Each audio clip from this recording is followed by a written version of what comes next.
Direction maintenant l'Algérie où l'opération Main propre continue. 5 milliardaires dont des proches d'Abdelaziz Bouteflika ont été arrêtés. Khaled Rareni, bonsoir, vous êtes le correspondant de TV5 Monde à Alger.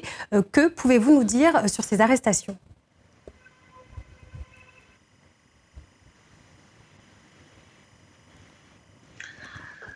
Oui, nous avons donc appris ces arrestations aujourd'hui des proches de l'ancien président algérien, donc de la famille Kouninef, qui ont été donc arrêtés par des éléments de la gendarmerie nationale, mais aussi Issaad Rebrab, l'homme le plus riche du pays, un chef d'entreprise qui possède l'entreprise Cévital, même si son entourage a démenti l'arrestation et parle plutôt d'une audition avec le procureur de la République.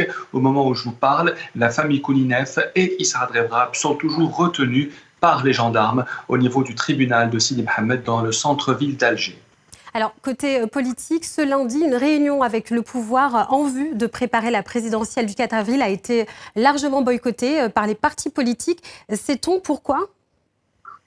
Tout à fait. Les consultations nationales ont commencé aujourd'hui en l'absence du président par intérim qu'on ne comprend pas beaucoup. Les partis politiques, l'opposition, la société civile avaient, il faut le dire, dénoncé ces consultations nationales qu'ils considèrent comme totalement illégitimes parce que voulues, dirigées et menées par le système. C'est la raison pour laquelle il y a eu une campagne de boycottage de ces consultations nationales. D'ailleurs, selon quelques indiscrétions, les gens qui ont été donc présents dans ces consultations parlent d'une probable reconduction d'un report de l'élection présidentielle qui était prévue initialement le 4 juillet prochain.